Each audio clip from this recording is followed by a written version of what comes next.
What's up guys, Mike here, the Detroit Borg with a look at the Samsung Series 3 Chromebook. This retails for $249.99 and is available in the Google Play Store. You can also pick this up from other retailers like Amazon. So this makes it a very inexpensive laptop, which probably explains why it's sold out right now, at least on the Google Play Store.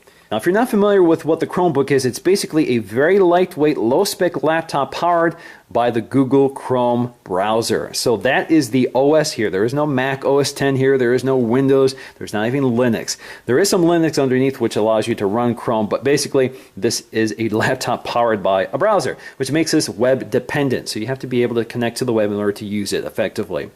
So that also means that you don't really have native apps or apps loaded on the machine. Everything has to happen within the web browser. Now in terms of specs, this is actually the first Chromebook to be powered by a ARM processor instead of an Atom or Pentium Intel processor. So that's kind of a big jump here. So we go from what used to be considered desktop chips to what's considered mobile. So we have basically the same tech used in tablets and phones. Now the CPU is a 1.7 gigahertz Exynos 5 processor. This is dual core. We also have 2 gigs of RAM and we have 16 gigs of internal storage, which is flash based. No hard disk here. Now in terms of form factor, this is actually very similar in size to the 11.6-inch MacBook Air. I happen to be a big fan of the 11.6-inch form factor. Very lightweight, very portable. Definitely not a powerhouse of a computer, but it gets the job done for what I need a laptop for. I use my desktop for all my power applications such as video editing or photo editing. Now we also have USB 3.0, which is kind of interesting for something like this. Maybe it's overkill, but at least you have it here. So even though this is not an Intel processor, this is an ARM processor, you at least have USB 3.0 here. Alright, so let's go ahead and break the seal here. And we're going to pop it out, hopefully. There we go.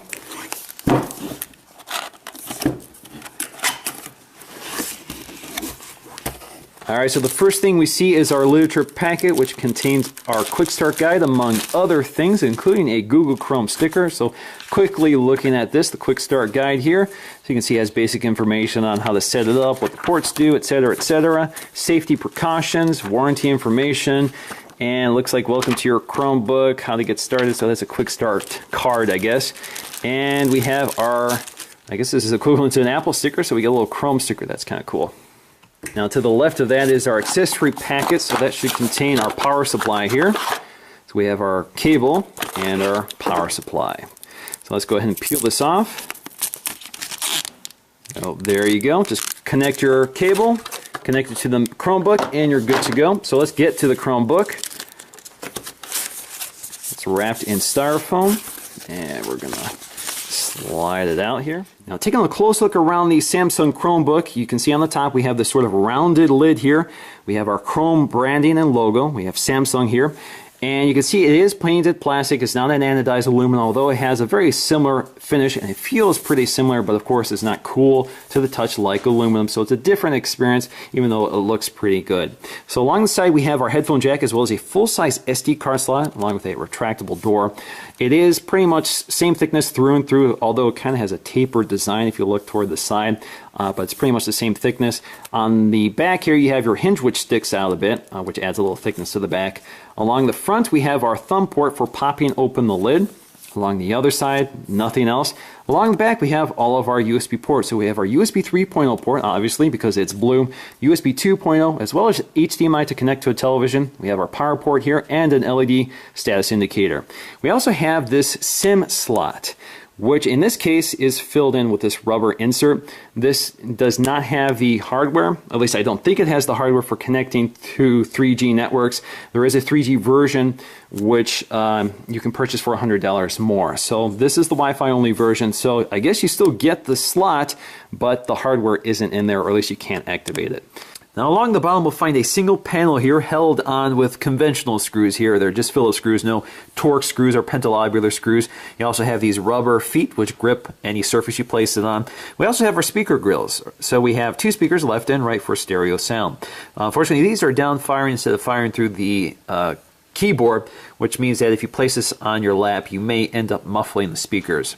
Now if we pop the lid here we can take a look inside. So you can see it's pretty tightly sprung. Now we have a little piece of styrofoam here protecting the keyboard from the screen, and as you can see the screen is a matte screen. This is not a glossy screen. You pretty much have no choice here. So if you're a fan of matte, you're in luck. which does a pretty good job controlling glare. So the first thing you'll notice here is that the keyboard, at least if you're a MacBook Air user, it looks very familiar. It has pretty much the same design, low profile keys, kind of that island style chiclet keyboard. This is not backlit like a MacBook Air, obviously to keep costs down. Now, there is no ventilation here, no hard disk drive, so it runs very quietly. Kind of runs a lot like a laptop. You're not going to hear a fan whirring, you're not going to hear your hard drive clicking, so it's pretty seamless overall. Now, we have our Samsung branding here. As you can see, we have that hinge here, which pops up. And we have a very large trackpad here with multi-touch. Feels pretty nice. Again, very similar to the Apple trackpad. It's got the same sort of texture to it. It's not a glass trackpad, but you can see we have that clickability left and right.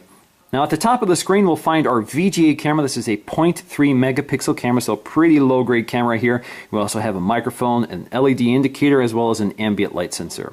Alright, so I'm plugged in and ready to go. So let's go ahead and boot this up. I'm just going to tap the power button. There's a little LED indicator on the power button that lights up. And as you can see, it boots up really quickly. That's one of the benefits of Chrome. It doesn't have a whole lot to boot up, so it's ready to go pretty quickly. So let's go ahead and sign in for the first time. So I'm just going to select my wireless network here. Next up, we just need to accept the terms and conditions. Alright, so the next step is to download all of the updates to make sure that you have the latest version of the Chrome OS. Alright, so once all those updates are loaded, we can go ahead and log into our Google account. Now it wants me to pick my picture, and I'm going to choose my profile picture here. And click OK. Alright, so that's all there is to it. Definitely one of the quickest setups I've ever had for any laptop. Of course, there is less involved. All you had to do was sign into your wireless network, update, sign into your Google account, and you're good. So here we have in our lower left corner here our dock. So basically this is Chrome, so we can launch our Chrome browser, we can launch email, Google Search, Google Drive, YouTube, as well as getting started, which will tell us a little bit about how to use the Chrome operating system. We also have our apps here, so we kind of have an app drawer, and which you can scroll through here, left and right. Very similar or very evocative of the Android experience. Again, this is not Android, so don't think it's Android, but it's got a very similar user interface. So again, all of these are apps, but really they just launch into the Google Chrome browser. So for example, if we go to Gmail, launches Chrome, takes us to our Gmail account. And since I've logged in already, everything is synced, including all my bookmarks, even my extensions. So for example, Ad Blocker has already been installed on here for me. Also, if we launch Google Calendar, again, it launches us into Google Chrome. If we launch Google Search, takes us to Search. If we launch YouTube, takes us to a tab in Chrome for YouTube. So you get the idea here. It gives you a interface very evocative of a desktop, but really it's just operating within Chrome, and you can maximize it if you want. So you can get a full screen, or you can get kind of a desktop viewer. They also have some controls up here to help you manage your windows. So for example, we have left justify, right justify, or minimize. If you do the right justify, bounces it to the right of the screen, left, bounces it to the left of the screen. So it just helps you to manage some of the windowing. Now if we close all the windows, you can see we have something that looks very similar to a standard desktop, and we can even change the wallpaper by double tap or using two fingers to tap on the trackpad. So we can go ahead and set wallpaper here. So we can choose basically a bank background, we can choose a landscape, we can choose some nature shots, urban shots, or we can customize, and from here we can choose a file. So if we go to choose a file, you'll see we have two destinations we can pick from. We can go to Google Drive, or we can go to download. So there's a folder here for downloading files. You can also, if you insert an SD card, that will appear here as well. Now if you look closely in the lower left corner, when you hover your mouse over any of these tabs or icons or web apps, whatever you want to call them, you can see they kind of lift up and they highlight for you. And if you launch any of them, so let's launch Google Search, you can see it just brings up Chrome. So it brings up search in Chrome. We also have YouTube. You can see now we have a little light indicator just under that icon, very similar to Mac OS X. Now in the lower right corner we have our system tray here. So you have all of your quick settings such as volume control, Bluetooth, your network settings. You can also sign in or out of your Google account, and you can also jump to your settings here. You can also power on and off, so you have a quick power toggle here. You can also lock the screen, and you also have your help options here, which again takes you right to Chrome. So if you click on, let's say, settings here, this also launches all of your settings into the Chrome browser. So all of your settings are actually accessible through Chrome itself. So this is not a separate settings panel, this is right in Chrome. So in fact, if you look in the address bar, you'll see Chrome : // settings. So that's one way of getting right to it. So anyway, we have our Wi-Fi settings here. We can add additional connections. We can add proxy connections. We can control our extensions. So we can add, you can see that all of those were preloaded just because I logged into my Google account. You can also control things such as your trackpad speed, search control options. So you can change your search options to live search, even Bing and Yahoo, which would be kind of ironic on a Google Chromebook. You can also change your users here. So you have a lot of options here, although there's not a tremendous amount to pick from. Now if you take your cursor to the launcher and use 2 fingers on the trackpad to basically right-click on an item, you can see you have several options here. You can unpin them, you can open in a separate window, a separate tab, or you can hide it from the launcher. You can even maximize them to full screen. Now you can also move them around, so if you tap and hold on any one of them using one finger here, you can move them around in that launcher. Now if you go to more apps, you can also add more of these or some of these apps to the launcher. So for example, I use Google Play Music a lot. So if I basically use 2 fingers to right click, I can go ahead and pin that to the launcher and you can see it's now added. Now if you look at the web apps, you can see Google has already included quite a bit. So we have the web browser, email, YouTube, Google Search, Google Calendar, Scratchpad, which is actually kind of like a standalone app, but again, it's just a window within Chrome here. So for example, I can write a few notes here and it will sync to Google Docs for me so I can access it on other devices. If we go back here, we have Google Maps, which again just launches into the web browser, launches maps.google.com.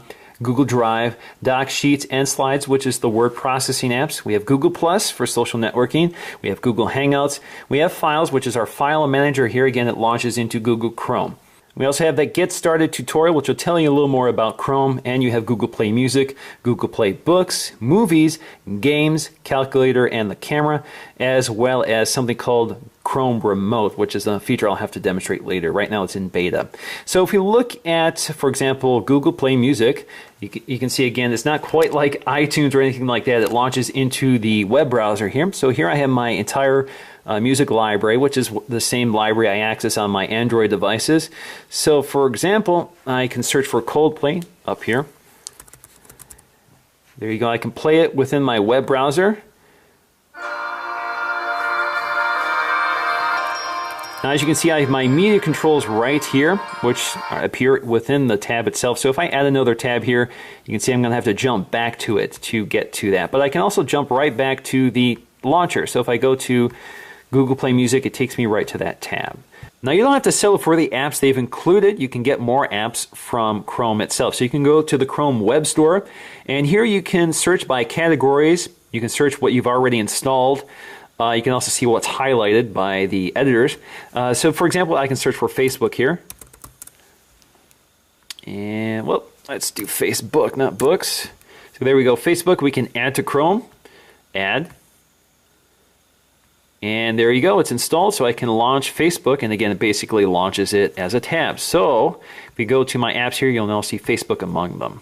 Now the keyboard is also designed specifically for the Chromebook, although it's pretty familiar. So if you're used to using a Mac or PC, you're going to have a pretty familiar experience here. So you have the Control and Alt keys. You don't have the Windows key or the Command key from Apple. But you have similar functionality here. So for example, I tap the URL bar here and do Control A, it selects the text for me. I do Control X, it will cut it.